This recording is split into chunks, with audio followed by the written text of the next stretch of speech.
Hello, white people. I got a 3-for-1 special for you today. I talk about 3 different things. People getting hysterical about getting the mindfuck jab and still getting the mindfuck, passports, and an Amish woman that's missing. Dozens in Central Florida contract the mindfuck after being fully jabbed. They're called mindfuck breakthrough cases. People who have been fully jabbed yet still contract the mindfuck more than 14 days after their second jab. The cases are popping up around the country, including in Central Florida. Hannah p0rts, that's such a weird name, 27, is a physical therapist and has been tested for the mindfuck at least once a week since the pandemic started. Oh, once a week. Oh, and just so you know, healthcare workers are being forced to be tested once a week, and their insurance company is paying for it. This is not free. She says she got her first positive test just days ago. I was shocked, p0rts told News 6. Immediately, I'm like, this has to be a false positive. This can't be right. But multiple tests confirmed it. She said she was shocked because she is also fully jabbed. As a healthcare worker, p0rts had her first dose of the Pfizer jab in December 2020, according to her jab card. Her second dose was 3 weeks later in January. More than 2 months after the second jab, she contracted the mindfuck. So it's very odd, p0rts said. p0rts is among a growing number of people. Earlier this month, the Minnesota Department of Health released a health advisory stating that, along with the CDC, it is investigating mindfuck infections among people who are appropriately jabbed, also called jab breakthrough cases, according to the advisory. News 6 checked, and the Florida Department of Health in Volusia County has 6 documented breakthrough cases, while Sumter County has 6. How many cases? Has 6 documented breakthrough cases, while Sumter County has 6 and Lake County has 26 cases, according to emails from each county spokesperson. They're monitoring this closer than they do TB. Dr. Timothy Hendricks is with Advent Health and said it is possible for someone who is fully jabbed to still contract the mindfuck. Just the same as it's possible for people to acquire the mindfuck, not know it, and recover from it because it doesn't exist. It is possible because no jab is perfect, Hendricks said. Because it's not even a whatever. It is not the big V anyway. Hendricks stressed that both Pfizer and Moderna jabs are 95% effective, even though if you get the mindfuck, it's 99.9, actually 100% you can recover from it because it don't exist. The good news is that for that very small amount of people that might become infected, that less than 5%, the chances of severe disease is next to zero, Hendricks said. The chances of severe disease is next to zero. It's zero. Breakthrough cases are not specific to mindfuck and can happen with any jab, according to experts. Then why do you get the jab? p0rts said 3 of her family members who were also fully jabbed contracted it as well. 3, huh? That's pretty high, actually. One family, 3 people. One of my family members actually went to the hospital, p0rts said. I mean, that's pretty severe enough to be concerned about the jab. p0rts said the Florida Department of Health is testing to see whether she may have been infected by one of the mindfuck variants that has made it to Florida. Oh boy, here we go. She said for now, she and her family will continue social distancing and wearing face diapers. I don't think the public is aware that it doesn't mean you're not getting the mindfuck, and it doesn't mean you're not getting sick. There is still a chance, p0rts said. Just keep people in perpetual hysteria. Hendricks put it this way. The one thing you should know is every jab that's been approved at this point is highly effective at preventing the one major endpoint, hospitalization and death, Hendricks said. Ooh, really, huh? See, if you get this jab, then you'll never die. Is this like the fountain of youth? Why are people so afraid of the mindfuck? I just don't understand. People get sick and die. That's just the cycle of life. Why are people... So you guys will have to tell me, Why is it that the media has gotten people so afraid of living and dying and getting sick? These are all natural occurrences in life. I just can't understand. Researchers are still trying to figure out if people who are fully jabbed and contract the mindfuck can also spread it to other people, which is why they recommend still wearing your face diaper even after you get jabbed. You know, more government. So the more government you have, it will cure the overreaching government or something like that. How's that supposed to work? So you're going to get stabbed, you're going to get sick from the stab, and then you're still going to have to wear your 2 face diapers, because 2 face diapers is only common sense, right? If you look at the bottom part of the picture next to the donut, you'll see that this person got their card to show how virtuous they are. And in the news, you'll be seeing jab passports. They're talking a lot about jab passports. Now, you got to keep in mind that the government is sloppy, and the people that they hire are lazy and entitled. And if you expect the government to require jab passports, then you're mistaken. What they're doing, though, is that they are they're trying to get businesses to pick up this slack. They're trying to scare people or businesses into doing that in large corporations. And you know what? The only reason businesses would be able to enforce any sort of jab passport is if they make money from it. If they lose money, they're not going to be in support of it. Now, businesses like Google and YouTube and Starbucks and all these places that have lost millions of dollars from being woke makes absolutely no sense to me whatsoever, because a business can't stay in business if it's losing money. And there's no reason why they're going to lose money unless it's something that's going to make money for them in the long term.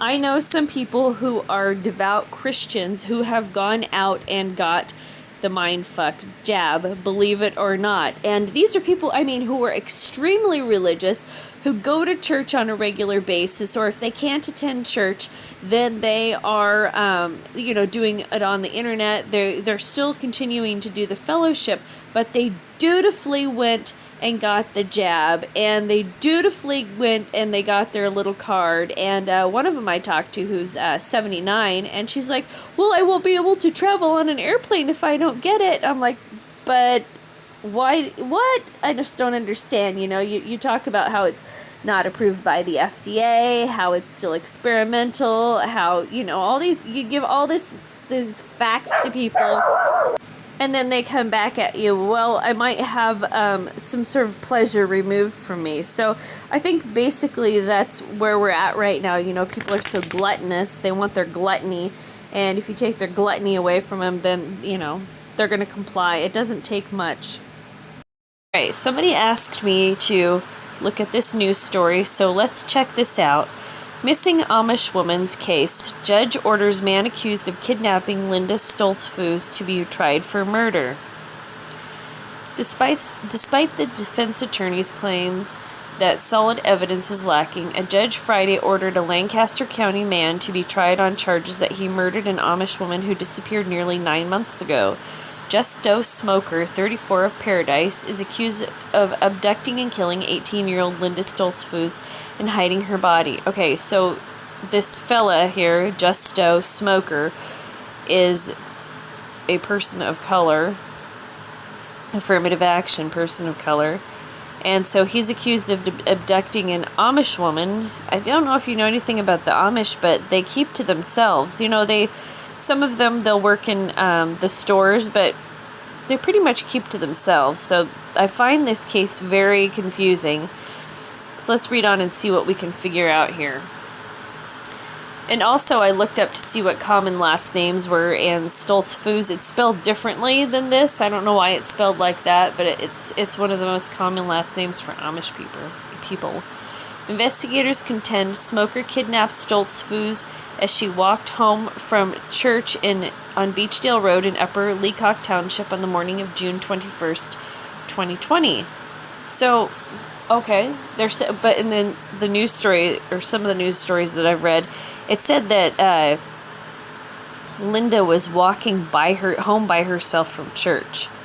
All right, so in what clown world do people walk home from church by themselves?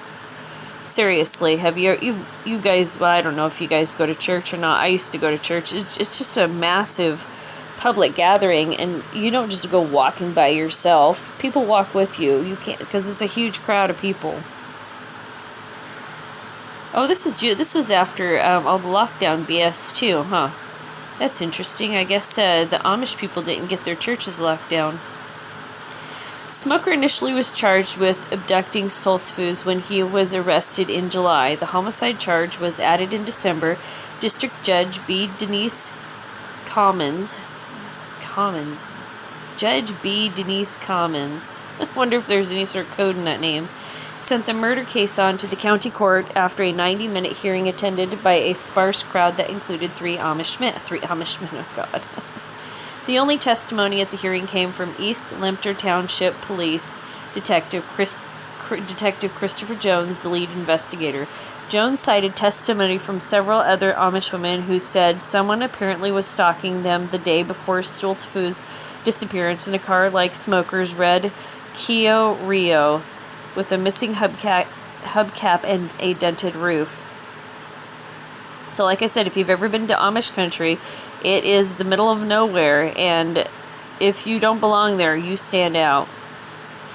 The detective outlined video surveillance and cell phone tracking evidence that he said placed Smoker and his car in the area of the abduction.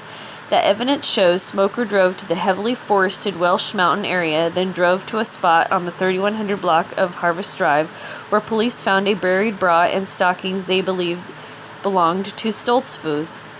And in one of the news stories I read, buried bra and stockings? That's really weird. So it said Stoltzfus' bra was blue. So I don't know, and stockings, well, what kind of stockings was she wearing? Like pantyhose kind of stockings? Knee-high stockings? What kind of stockings are they talking about here? And anyway, Smoker returned to the Harvest Drive site several times in the days after Stoltzfus vanished, Jones said. He said laboratory tests determined Smoker could not be ruled out as a contributor to a partial DNA sample recovered from the buried stockings. Could not be ruled out, huh? So here is the dude. First Assistant District Attorney Todd Brown asked the detective whether the police had found any trace of Stoltzfus during the months of investigation. She has not contacted her family, friends, or co-workers. She has not accessed her bank account, Jones replied. For all intents and purposes, no one has seen or heard from her. For all intents and purposes? Okay. Under cross-examination by Chief Public Defender Christopher Tallarico, Jones said no viable samples of Stoltzfus' DNA have been found in Smoker's car or on the bra and stockings discovered on Harvest Drive. The detective said that while some video footage obtained by police seems to show a passenger in Smoker's car, the resolution of the images is inadequate to identify the person. Tallarico asked if police had received reports from other Amish women about being stalked and or propositioned by other people in other types of cars around the time Stoltzfus disappeared. During the course of this investigation, we received over 1,000 tips from every spectrum you can think of, Jones said. He said a few of those tips involved possible stalking of both Amish and non-Amish women. Tallarico sought dismissal of the homicide account, arguing that there is a significant gap in the prosecution evidence. There is no certainty that Ms. Stoltzfus ever got into Mr. Smoker's car that day, he said. Brown countered that the evidence supports the scenario that Smoker is a murderer. He killed her, then he discarded her body, the prosecutor said. Smoker has been in prison since his initial arrest. This news story seems like it needs a few more details. It is a bit confusing, but if you've ever been to Amish country, and I've already said it twice when I was reading the article, it's in the middle of nowhere, so anybody who's there, whether you're black, white, purple, green, whatever, you're definitely going to stand out. So, I mean, I don't know. But it would be nice if there were more details. It's an ongoing investigation, so I guess they probably can't give us everything. And then the last thing I want to talk about is one of our viewers. His name is Justin. I got a message that he recently passed away. He had been in poor health. I don't know him, and I don't know his family or anything like that. I would, definitely send them a card or something, let them know that I'm very sorry for their loss. And from what I understand, Justin was in poor health. But it's always sad when somebody passes away prematurely. All right, white people, that's the damage for now. Thank you so much for listening. I look forward to your thoughts below.